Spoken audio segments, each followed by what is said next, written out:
Have you ever watched a drama that was this close to being great, and then the last 20 minutes hit, and you're just sitting there like, oof, that's it? Because that's exactly what happened to me with monthly magazine Home. Yellow on the Krew Meter, proceed with caution, because this one had all the pieces, but that ending, whew, we need to talk. Here's the tea. I'm here to help you figure out where a drama belongs on your watch list. And if you're building your watch list like the rest of us, go on and hit subscribe. I love making these videos and want to interact with others that got love for the drama too.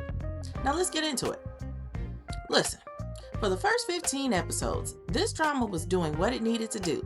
The chemistry was solid, the growth was real, and these weren't like surface level characters. They were actually putting in work. And I gotta give credit where it's due.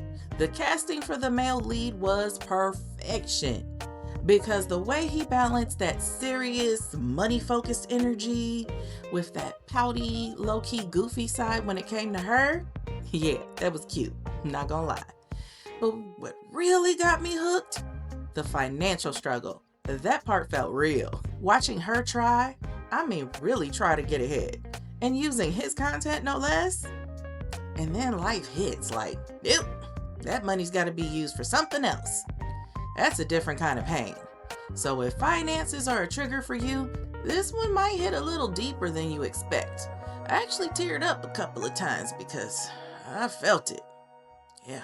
And that's why the ending bothered me so much, because these two, they didn't just fall in love, they put in work.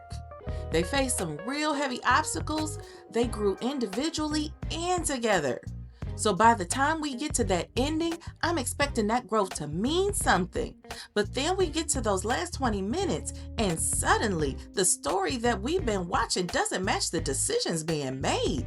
Because explain to me how you was upset with him for walking away thinking y'all couldn't overcome the situation, and then you turn around and do the exact same thing after everything y'all worked through?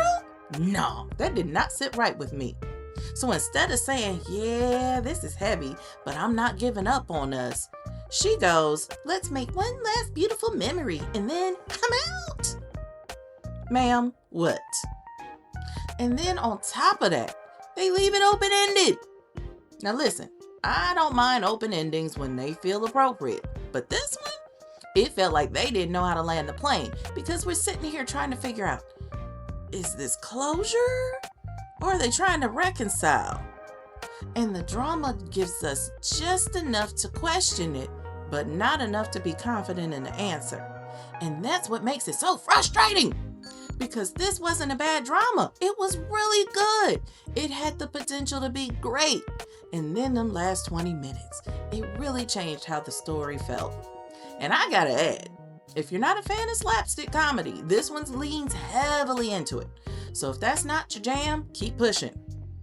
And if you're someone who really values consistent character development, then the ending might test you a little bit. So yeah, yellow on the Krew Meter, because there's a lot to enjoy, but you gotta be okay with an ending that might leave you sitting there like, oh, that's it? So Krew, if you've already watched it, where does it land on your Krew Meter? Green, yellow, or red, and why? Let's get that discussion going below.